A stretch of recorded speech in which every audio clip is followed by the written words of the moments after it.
Bonjour et bienvenue dans la correction de cet exercice. Alors, on lance des tétraédriques. Alors, tétraédriques, c'est un peu comme si tu veux les pyramides du site de Gizeh, c'est-à-dire 4 faces, d'accord? Voilà, c'est en forme de pyramide. Équilibrée, donc toutes les faces, c'est-à-dire les 4, ont la même chance de sortir. Et elles portent les montants en euros, 10, 1, moins 2 et moins 4. Voilà. Et la variable aléatoire x, qui c'est? Eh bien, c'est celle qui va donner le gain algébrique affiché. Alors le gain algébrique, parce qu'en fait, comme tu peux le voir, on peut gagner moins 2, autrement dit, tu perds 2 euros. Gagner moins 4, c'est perdre 4 euros, mais gagner 10, c'est bien plus 10. Voilà pourquoi on met algébrique. Voilà. Donc en fait, eh bien d'abord, ce qu'il nous faut, c'est trouver, si tu veux, la loi de probabilité de cette variable. Alors, bien sûr, elle est assez évidente. On pourrait s'en passer parce que si tu lis bien la première question, calculer l'espérance de cette variable, interpréter le résultat et calculer sa variance. On pourrait s'en passer, bon, je vais te l'afficher, je l'ai préparé, mais si tu veux, il est clair qu'ici, on a ces 4 issues possibles, si tu veux, et elles ont toutes la même probabilité de sortir, qui est une chance sur 4. Et donc, je te rappelle que pour calculer l'espérance, il suffit de multiplier chaque issue par sa probabilité et en faire la somme. Alors, toi, tu es peut-être habitué avec mes collègues à faire des tableaux. Bon, je vais te l'afficher, regarde bien en haut à droite, voilà. Et donc dans ce tableau, comme tu peux le voir, j'ai mis en première ligne les issues possibles, que j'ai mis dans l'ordre croissant, et leurs probabilités respectives. Voilà. Maintenant, comme on me demande de calculer l'espérance, il faut que tu connaisses la formule qui dit que l'espérance, c'est ce que je t'affiche, et on commence donc cet exercice. C'est la somme, si tu veux, de tous les produits XI-PI. Donc XI, c'est l'issue, et PI, c'est la proba. Quand on regarde mon petit laser en haut à droite. Donc il va falloir que je fasse moins 4 fois 1 quart, plus moins 2 fois 1 quart, plus 1 fois 1 quart, plus 10 fois 1 quart. Donc tu fais ce petit calcul, ça va assez vite, donc je te passe les détails. Moi j'ai même factorisé par 1 quart, puisque toutes les probas sont égales, 1 quart facteur de la somme des 4 issues. Voilà, ce qui fait un résultat de 1,25. Voilà. Pourquoi? Tu fais ces petites additions, tu trouves 5, et 5 fois 1 quart, 5 quarts qui est égal à 1,25. Interpréter ce résultat. Alors, interpréter ce résultat, ça veut dire quoi de trouver une espérance à ce jeu, une histoire d'argent, de 1,25? Ça veut dire que si on fait un très grand nombre de parties, on peut espérer un gain moyen, si tu veux, de 1,25 par partie. Voilà, tout simplement, c'est ce que je t'écris à droite. Voilà. Mais attention, un très très grand nombre, presque une infinité. Voilà, beaucoup, beaucoup, beaucoup. Alors, deuxième partie de la question, c'est calculer la variance. Alors, la variance, il y a une formule. La formule la plus simple, c'est celle qu'on appelle de Koenig. C'est celle que je vais t'afficher. Donc tu vas voir, je n'ai fait que remplacer pour gagner un petit peu de temps. Donc c'est ici somme des xi carré pi, c'est-à-dire tu dois mettre au carré les issues, tu vois, comme ici qui sont négatives. Mais il faut toutes les mettre au carré et multiplier par leur proba. Voilà. Et sans oublier ensuite d'enlever l'espérance que tu as calculée auparavant au carré. Voilà. Donc ça fait donc 1 quart, toujours que j'ai factorisé, mais multiplié par issue 1 au carré, issue 2 au carré, plus issue 3 au carré, plus issue 4 au carré. Tout ça, c'est ta première partie de calcul, mais tu n'oublies pas d'enlever le résultat précédent, c'est-à-dire l'espérance de x, au carré. Tu mets tout ça dans la calculatrice et tu trouves 459 sur 16. Voilà. Ça fait dans les 28, je crois. Enfin bon, ça n'a pas trop d'importance par rapport à l'exercice qu'on va faire. Voilà, mais c'est la valeur exacte. Voilà. Alors, deuxième partie de l'exercice, on décide maintenant, et tu vas voir deuxième et troisième partie, en fait, le but c'est d'apprendre à maîtriser les formules de calcul avec les espérances et les variances, tout simplement. Et tu vas voir l'intérêt justement, c'est de ne pas refaire tous ces calculs précédents en changeant juste les issues et en adaptant du coup à ces nouvelles formules. Alors, on décide de doubler exemple 2. Chacun des montants, par exemple, au lieu de te donner 10 euros sur une phase, tu vas gagner 20. Au lieu d'avoir une perte de 4, tu auras une perte de moins 8. D'accord? Enfin, une perte de 4, tu auras une perte de 8, etc., etc. Donc, en fait, tes 4 issues qui sont là, au-dessus, là, on va les doubler. Et du coup, Z, ça va être la nouvelle variable aléatoire, si tu veux, avec ces mêmes probabilités, et sauf que l'on va doubler toutes les issues. Voilà. Et du coup, première question, exprime Z en fonction de X. Si tu es cohérent, toutes les issues maintenant sont le double des précédentes. Et du coup, Z, c'est tout simplement le double de X. Voilà. Et donc maintenant, si tu dois, comme c'est marqué après, déduire l'espérance de Z et la variance de Z, puisque là, ici, on avait trouvé l'espérance de X et la variance de X, il va te falloir connaître ces petites formules que je t'affiche en dessous.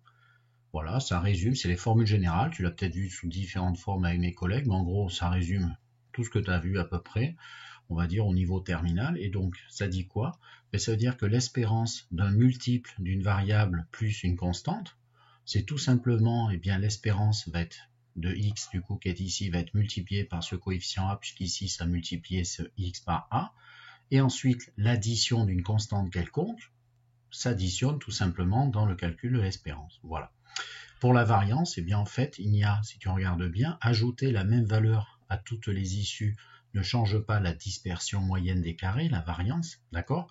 Mais par contre, il faut faire attention aux multiples. Donc le b disparaît, il n'intervient pas dans la formule, mais par contre ici, variance de a fois x, attention, ça va être a au carré, ce coefficient multiplicateur, fois variance de x. Alors sachant cela, tu comprends bien qu'ici l'intérêt, ça va être de passer de l'espérance de z à l'espérance de x en utilisant ce lien. Voilà. Alors donc je t'affiche la première partie, ben, l'espérance de z, c'est tout simplement l'espérance de 2x, je me sers de la question précédente, et l'espérance de 2x, j'applique ma petite formule numéro 1 avec a égale 2 et b égale à 0, donc ça fait tout simplement 2 fois l'espérance de x, et 2 fois l'espérance de x, tu vois, j'ai pas tout à refaire, ça fait 2 fois 1,25, et du coup, 2,5. Ensuite, pour la variance, ben, je vais tout faire d'un coup, c'est la variance de z, donc c'est la variance de 2x, variance de 2x, si tu regardes la formule des variances, c'est pour a égale 2 et b égale à 0, donc ça va faire 2 au carré fois la variance de x. Et 2 au carré fois la variance de x, ça fait donc 4 fois la variance de x, et 4 fois la variance de x qui était ici. 16, c'est un 4 fois 4 ici, je multiplie par 4, je divise par 4 que je simplifie, il me reste 459 sur 4. Voilà, pour cette première partie d'exo, on continue la question 3. Donc je t'ai remis à droite la formule de l'espérance et de la variance généralisée.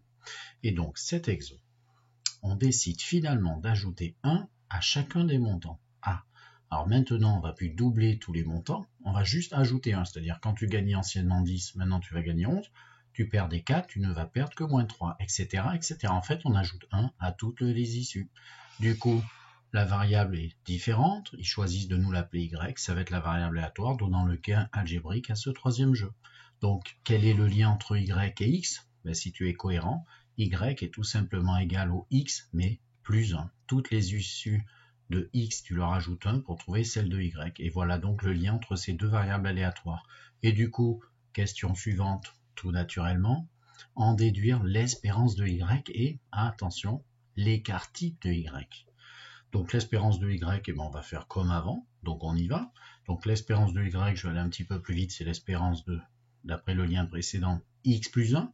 Et l'espérance de x plus 1, c'est pour a égale, regarde bien là-haut, c'est pour a égale 1 et b égale 1. Donc du coup, ça fait espérance de x plus loin, plus 1.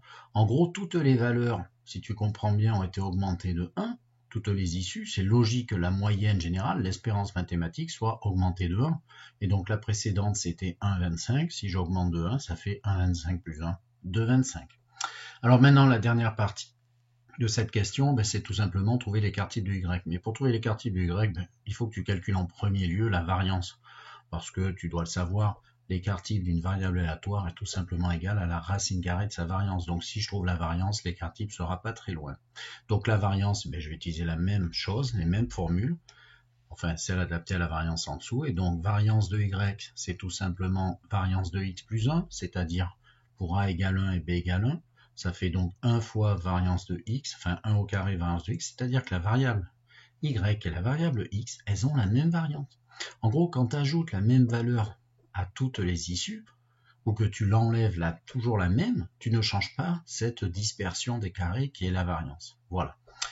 Maintenant, l'écart type de y, eh bien, il suffit de calculer la racine carrée de sa variance, et comme la variance de y, c'est la variance de x, 459 sur 16, j'ai recopié à la place. Du coup, j'obtiens racine de cette fraction, je vais essayer de la simplifier. Ça fait donc racine d'en haut, racine de 459 sur racine de 16 en bas. Racine de 16, c'est un 4. Et racine de 459, en fait, je peux l'améliorer parce que 459, si tu veux, c'est 9 fois 51. Et 9 fois 51 sous une racine, ça fait racine 9 fois racine de 51, c'est-à-dire 3 fois racine de 51. C'est ton résultat simplifié irréductible. Voilà. Au revoir.